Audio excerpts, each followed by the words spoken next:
नमस्कार दोस्तों, भारत की ऑयल स्टोरेज कैपेसिटी को और बेहतर बनाने के लिए एक मेजर माइलस्टोन भारत अचीव करने जा रहा है। रिसेंटली कुवैत पेट्रोलियम कॉर्पोरेशन द्वारा भारत के अंदर जो स्ट्रेटेजिक ऑयल स्टोरेज कैपेसिटी है उसको और बढ़ाने के अंदर इन्वेस्टमेंट में इंटरेस्ट दिखाया गया है। ऐसी जानकारी recently ministry of external affairs द्वारा दी गई है पार्लियामेंट्री कमेटी को, जो कि भारत के स्ट्रेटेजिक ऑयल रिजर्व्स को और एक्सपांड करेगा, भारत के ऑयल स्टोरेज कैपेसिटी को डाइवर्सिफाई करेगा, न केवल इंडिया में बल्कि क्रॉस बॉर्डर कॉपरेशन के अंदर भी मदद करने वाला। आपको ये शब्द काफी टेक्निकल सुनाई दे रहे होंगे, आई नो, बट इस वीडियो के माध्यम से मैं इन सारे शब्दों को आप लोगों के लिए और इजी बनाऊंगा और इस वीडियो के अंदर इस टॉपिक के बारे में डिटेल में डिस्कस करूंगा। बट उसके पहले आप लोग मेरे साथ में SRC10 टेलीग्राम ग्रुप के ऊपर जुड़ सकते हो। मेरे क्लास की अपडेट, पीपीटी, पीडीएफ सब कुछ आपको मिल जाएगी। यूपीएससी सीएससी की तैयारी करना है, इंडिया के टॉप एजुकेटर्स से अगर आप लोगों को ऑफलाइन क्लासेस के अंदर पढ़ना है तो आप लोगों के पास में अच्छा मौका है। अनअकैडमी केवल ऑनलाइन ही रहा है, अनअकैडमी ऑफलाइन भी आ चुका है। दिल्ली के करोलबाग, मुखर्जी नगर के अंदर, प्रयागराज के सिविल लाइंस और बिहार के पटना के अंदर ऑलरेडी हमारे सेंटर्स खोले जा चुके हैं, जहां पर इंडिया के ये टॉप एजुकेटर्स आप लोगों को ऑफलाइन क्लासेस के अंदर कंप्रहेंसिव यूपीएससी सीएससी की तैयारी कराएंगे। प्रीलिम से लेकर इंटरव्यू तक जितने भी टॉपिक्स और सब्जेक्ट्स आप लोगों के हैं उन सबको यहां पर कवर कराया जाएगा। आपको टेस्ट सीरीज दी जाएगी, वन ऑन वन मेंटरशिप दी जाएगी, आपको रेगुलर इंटरेक्शन दिया जाएगा, स्टडी मटेरियल दिया जाएगा। ये सब कुछ आपको मिलने वाला है ऑफलाइन के मार्केट में सबसे कम और सबसे अच्छी क्वालिटी के कोर्स में। अगर आप अनअकैडमी के अलावा किसी और ऑफलाइन सेंटर में जाओगे तो यही कोर्स आपको 1.25 से 2 लाख रुपए के अंदर मिलेगा, जहां पर आपको इतने अच्छे टीचर पढ़ाएंगे भी नहीं। बट अनअकैडमी आप लोगों के लिए बेस्ट टीचर लेके आया है केवल 79,999 के अंदर। अगर आपको इसके अंदर और डिस्काउंट चाहिए या आप चाहते हो कि इसके अंदर और स्कॉलरशिप आपको मिले तो वो कैसे आपको मिल सकती है, मैं आपको वीडियो के एंड में बताऊंगा। बट उसके पहले अपन थोड़ा सा चीजों को समझ लेते हैं यहाँ पर क्या घटित हुआ है। देखो, भारत के अंदर क्या हो रहा है कि लगातार ऑयल की डिमांड जो है वो बढ़ रही है। ये आप इस चीज को फील भी कर पा रहे होंगे कि इंडस्ट्री की डिमांड बढ़ रही है, दूसरी तरफ व्हीकल की डिमांड भी बढ़ चुकी है और इन सब की वजह से ऑयल का कंजप्शन भारत के अंदर आसमान छू रहा है। वहीं दूसरी तरफ कंजप्शन तो बढ़ रहा है बट ऑयल का प्रोडक्शन भारत के अंदर इतना होता नहीं है, तो हमको क्या करना पड़ता है, ऑयल को इंपोर्ट।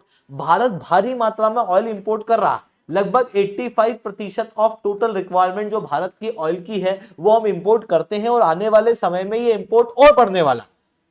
पर क्या हम इस इंपोर्ट को ऐसा कर सकते हैं कि भाई ऑयल इंपोर्ट हो रहा है डायरेक्ट यूज कर रहे हैं, इंपोर्ट हो रहा है डायरेक्ट यूज कर रहे हैं?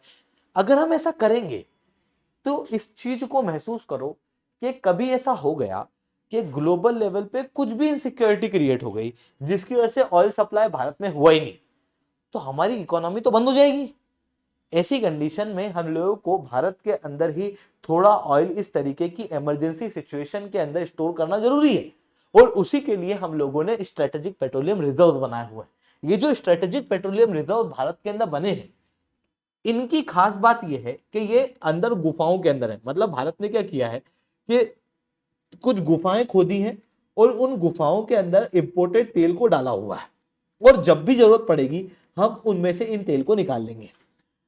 अभी जो हमारे ऑलरेडी तैयार ऑयल स्टोरेज रीजन है वो आपको विशाखापट्टनम में दिखाई देंगे, दूसरा आपको मैंगलोर के अंदर, तीसरा आपको पंडुर कर्नाटक के अंदर देखने को मिलेगा। आप क्लियरली इस मैप के अंदर देख सकते हो जो येलो पॉइंट है वो येलो पॉइंट हमारे स्ट्रेटेजिक पेट्रोलियम रिजर्व हैं जो ऑलरेडी बन चुके हैं।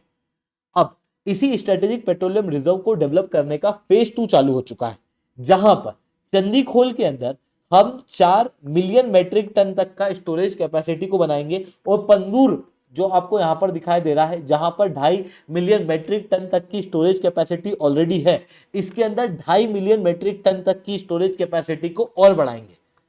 मतलब सेकंड फेज के अंदर 6.5 MMT तक की स्टोरेज कैपेसिटी और बढ़ने वाली है। बट ये स्ट्रेटेजिक ऑयल रिजर्व्स की जो स्टोरेज कैपेसिटी पहले फेज में थी वो गवर्नमेंट ऑफ इंडिया द्वारा ही डेवलप्ड थी। बट अब हम इस काम को गवर्नमेंट के जरिए नहीं करना चाह रहे, अब हम चाह रहे हैं कि यार दूसरी कंट्रियों से हमारे पेट्रोलियम रिजर्व बनवाएं या फिर प्राइवेट कंपनियों को यहां पर प्रमोट करें। क्योंकि देखो, इसके 2 रीजन है। पहला रीजन तो यह है कि जो हम खुद का पेट्रोलियम रिजर्व सरकार द्वारा बनाते हैं उसके अंदर मेंटेनेंस बहुत लगता है, क्योंकि केवल खुदाई करने तक का काम या उसके अंदर तेल डालने तक का काम नहीं, बल्कि वहां पर पूरी प्रोटेक्शन देना है, वहां पर सिक्योरिटी प्रोवाइड करना है, इवन रेगुलर वे में वहां के पेट्रोलियम को चेक करना है, ये भी चेक करना है कि पानी तो नहीं मिल गया पेट्रोलियम के अंदर। मतलब मेंटेनेंस कॉस्ट बहुत ज्यादा लग जाती है। दूसरा के और भी कई सारे इशू उन पेट्रोलियम रिजर्व्स के अंदर आते हैं, जिसकी वजह से पेट्रोलियम रिजर्व्स को खुद बनाना ज्यादा महंगा पड़ता है, उसे मेंटेन करना ज्यादा महंगा पड़ता है एज कंपेयर टू किसी और को लीज दे देना या फिर प्राइवेट कंपनी को वहां पे प्रमोट करना। ये चीज हम लोगों ने पाई साउथ कोरिया और जापान के मॉडल से।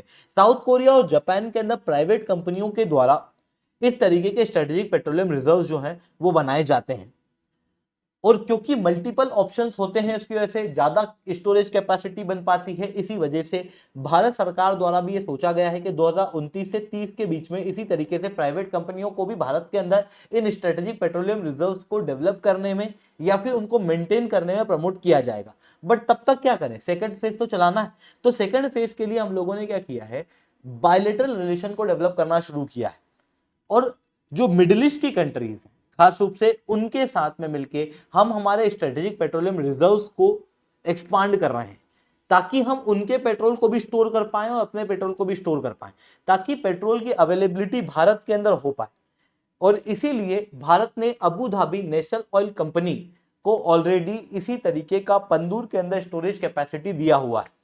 इतना ही नहीं, भारत का इन सारी चीजों को करने के पीछे एक मेजर रीजन आईएईए के अंदर अपनी मेंबरशिप प्राप्त करना भी है। देखो, भारत आईएईए के अंदर पार्टिसिपेट करना चाहता है, उसका फुल टाइम मेंबर बनना चाहता है, बट आईएईए की एक बेसिक कंडीशन है कि 90 दिन तक के ऑयल के इंपोर्ट की स्टोरेज कैपेसिटी कंट्री के पास में होनी चाहिए। भारत के पास में ऑयल मार्केटिंग कंपनियों के पास में जो रिफाइनरीज हैं उसके अंदर 74 डेज तक की स्टोरेज कैपेसिटी अवेलेबल है।